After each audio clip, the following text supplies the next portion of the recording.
नमस्कार, मैं हूं आपके साथ मनीष वर्मा और आप देख रहे हैं झारखंड विजन। आइए आज आपको भगवा शेर नागेंद्र महतो से रूबरू कराते हैं। झारखंड अलग राज्य का आंदोलन का शुरुआत मैंने किया और उसमें झारखंड मुक्ति मोर्चा में वीरेंद्र बिहारी महतो थे, उनके साथ में जुड़ा। बीच में हमारी सर्विस हो गई तो मैं सर्विस में चला गया, लेकिन विचारधारा अलग राज्य का रहा। उसी के तहत मैं 1994 में लोगों ने कहा कि बगोदर विधानसभा से आपको चुनाव लड़ना है और मैंने 1995 में चुनाव लड़ना प्रारंभ किया। 1995 में मैं जोड़ा पत्ता से झारखंड मुक्ति मोर्चा मारडी गुट से लड़ाई शुरू किया और 9,500 वोट हमको मिला। इसके बाद 2000 में मैं फिर पार्टी का विलय हुआ, एकीकरण हुआ और मैं भी झारखंड मुक्ति मोर्चा से चुनाव लड़ा और मैं 21,000 वोट लगभग लाया। इसके बाद 2005 में यहाँ के स्थानीय विधायक महेंद्र सिंह मारे जाते हैं। इसके बाद मैं झारखंड मुक्ति मोर्चा से फिर चुनाव लड़ा और 44,900 समथिंग वोट लाया। इसके बाद 2009 में मैं जेवीएम से लड़ा बाबूलाल जी के साथ में और वहाँ पर भी मैं अच्छा वोट में लाया। इसके बाद भारतीय जनता पार्टी में 2014 में मैं ज्वाइन किया, क्योंकि झारखंड अलग राज्य का जो आंदोलन किया था, इसका सही माने में अगर कोई आदमी समझा इसको झारखंड के बारे में, तो अटल बिहारी वाजपेयी जो भारत के प्रधानमंत्री थे, उन्होंने इस बात को महसूस किया और झारखंड राज्य का 2000 में निर्माण किए। इसके बाद मैं लगातार बीजेपी से चुनाव लड़ा, 14 में लड़ा, विधानसभा में मैं जीत के गया। इसके बाद 2019 में फिर बीजेपी से चुनाव लड़ा। आज मैं 2024 में फिर बीजेपी से चुनाव लड़ रहा हूँ। लगातार प्रत्येक चुनाव में हमको डबल का बढ़ोतरी होते आया रहा है और 2019 में मैं 84,000 वोट ला करके सेकंड स्थान में रहा। अभी वर्तमान समय में बगोदर विधानसभा क्षेत्र में प्रमुख समस्या क्या क्या है? देखिए, बगोदर विधानसभा में मूल समस्या है यहाँ की पलायन व्यवस्था, बेरोजगारी। पढ़े लिखे लोगों को राज्य बनने के बाद आशा का किरण जगी थी कि झारखंड के बाल बच्चों को अधिकार हक मिलेगा, लेकिन बीजेपी ने शुरुआत किया। हमारे रघुवर दास जी जो मुख्यमंत्री थे 2014 में, उन्होंने काफ़ी प्रयास किया और काफ़ी लोगों की नियुक्तियां भी हुई। हमारे काल में 14 से लेकर के 19 के बीच में काफ़ी नियुक्तियां हुई, चाहे एसआई की बात हो, टीचर की बात हो, फॉरेस्ट गार्ड की बात हो, अन्य कई विभागों में वो काफ़ी संख्या में नियुक्तियां हुई और पारदर्शी नियुक्ति हुई।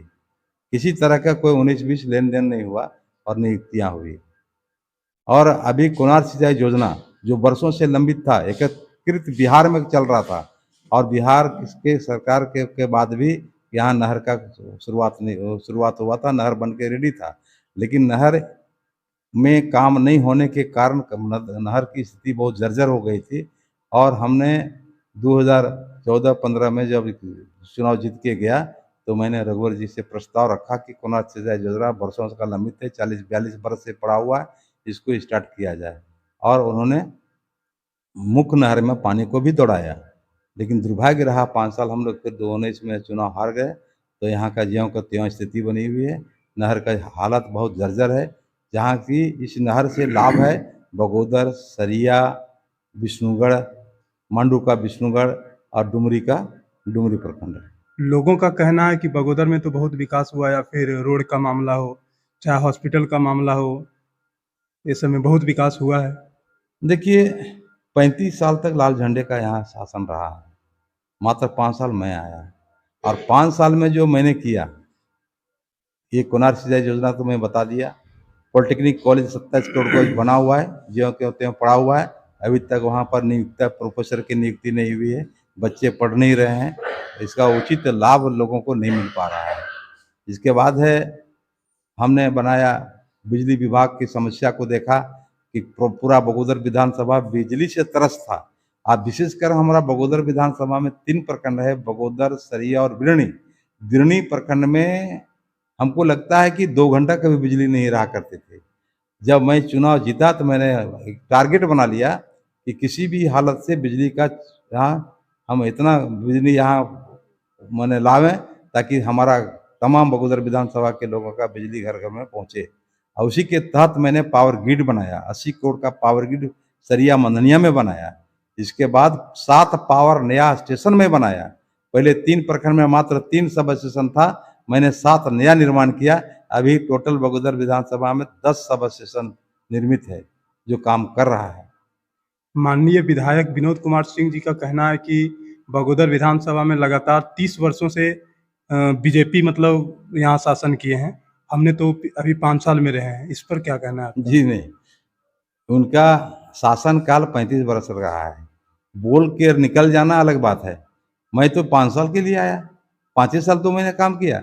5 साल में मैं 950 करोड़ का योजना बगोदर विधानसभा में उतारा। अगर ये 35 साल तक ये हिसाब दें ना कि 35 साल में कितना ये काम किए हैं सो, आज तो ग्रामीण सड़कों की हालत बिल्कुल जर्जर है। अभी चुनाव का समय आया है तो शिलान्यास कर रहे हैं, अभी तक कोई रोड का शुरुआत नहीं हुआ है। और रोड जो बन रहा है इसका अभी तक कोई टेंडर कौन लिया है, कौन ठेकेदार है, ये भी कहीं नहीं उल्लेख है। और तो और जो टेंडर में जो ये लोग शिलापट लगाए हैं, शिलान्यास जो किए हैं, शिलापट में भी अंकित राशि नहीं है कितने राशि का इस रोड बनने जा रहा है। सर जो भी काम हो रहा है उसका कहीं एंट्री नहीं है। केंद्र सरकार का एक योजना है हर घर नल जल योजना, ये हर जगह फ्लॉप मतलब साबित हो रहा है, इस पर क्या कहना है आपका? देखिए ये केंद्र आधारित योजना है। मोदी जी का सपना कुछ और था। जो काम को झारखंड सरकार बनने के बाद यहाँ की जो वर्तमान सरकार जो है इंडिया गठबंधन की, इस सरकार ने बिल्कुल चौपट कर दिया है। और हमारी सरकार फिर आएगी डबल इंजन की सरकार, इसको मैं बहुत तरह से इसको बढ़िया तरह से काम करूँगा। क्योंकि जब मैं विधायक था 5 साल में तो हर 2 पंचायत मिला कर के एक विशाल पानी का टंकी खोलने का बात का सूची बनाकर मैंने झारखंड सरकार को पेश किया है। अगर हमारा 76 पंचायत है टोटल बगोदर विधानसभा में, 76 के आधा कितना होता है उतना हम हर जगह बनाने की बात सोचा था, लेकिन दुर्भाग्य है कि नहीं बना पाए। लेकिन आने वाला समय में ऐसा समय जनता देगी, यहाँ के कार्यकर्ता, यहाँ की जनता इस समय हमको स्थान देगी। अगर चुनाव जीतेंगे तो फिर ये सब काम होगा। एक सवाल मेरा और है जनता की तरफ से कि लोगों का कहना है और मानना है कि विधायक जी जब क्षेत्र में आते हैं तो कुछ लोगों के जो अपने कार्यकर्ता हैं बीजेपी के, उन्हीं से संपर्क किया जाता है, यह कहाँ तक सच है? नहीं, ये बात नहीं है। नागेंद्र महतो का विचारधारा एकदम खुली किताब है। हमारे साथ जो भी आते हैं, जो भी विचारधारा देते हैं, उनका काम करने का कोशिश मैं करता हूँ। कभी नहीं मैं कहता हूँ कि तुम किस पार्टी का है, कौन व्यक्ति है, कहाँ से आया है। सिर्फ यही जानना खाली सिर्फ इतने हम जानते हैं कि आप कहाँ के रहने वाले हैं। गांव का नाम तो पूछते हैं जी, कोई भी काम आता है तो मैं गांव का नाम पूछता हूँ, लेकिन मैं ये नहीं कहता हूँ कि फलना व्यक्ति को तुम ले आओगे, फलना पार्टी के कार्यकर्ता, तब तुम्हारा काम होगा। ये मेरे डिक्शनरी में नहीं है। एक अंतिम सवाल, लोगों का कहना है कि वोट मांगने के लिए नागेंद्र महतो जी आ जाते हैं, लेकिन जब जरूरत पड़ता है तो वो कह देते हैं कि शशि से बात करना होगा। शशि अगर बेटा मेरा है तो शशि को पॉलिटिक्स से कोई मतलब नहीं है।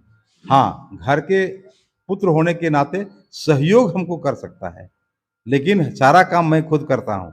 और पार्टी के कार्यकर्ता जो रहते हैं उनसे बैठ के मैं बात करता हूँ कि क्या करना है। चुनाव जीतने के बाद फिर मैं गांव-गांव में बैठने की बात करता हूँ कि आपकी गांव की जो समस्या, मूलभूत समस्या है, ये आप सुनाइए, फिर उसको जमीन पर उतारेंगे। धन्यवाद। सितंबर माह का राशन गबन हो गया, अर्थात मतलब सोचिए कि चावल कहाँ चला गया किसी को पता नहीं, आम जनता को। इस बारे में आपकी पार्टी या फिर आप क्या कर रहे हैं? देखिए, इस संदर्भ में हमने डीसी को भी आगाह किया है कि बिरनी प्रखंड में 8000 क्विंटल अनाज का जो हेराफेरी हुआ है, जनता को लाभ से वंचित रखा गया है, इस पर अविलंब कार्रवाई की जाए और ऐसे लोगों पर, दोषी लोगों पर कार्रवाई की जाए जो लोग घपला किए हैं। इसके लिए हमने सब लोगों से संबंधित विभाग के पदाधिकारियों से, चाहे डीएसओ हो, चाहे वो आप का डीसी हो, इन लोगों से मैंने वार्ता किया है। इसके पूर्व भी मैंने धरना प्रदर्शन में भी भाग लिया था बिरनी प्रखंड मुख्यालय में राशन को लेकर के। अभी वर्तमान में जो चावल गबन हुआ है उसमें अन्नपूर्णा मैडम से कुछ रिएक्शन है? अन्नपूर्णा देवी हमारी जो मंत्री महोदया है, इन्होंने डीसी को लिखित आवेदन भी दिए है। धन्यवाद।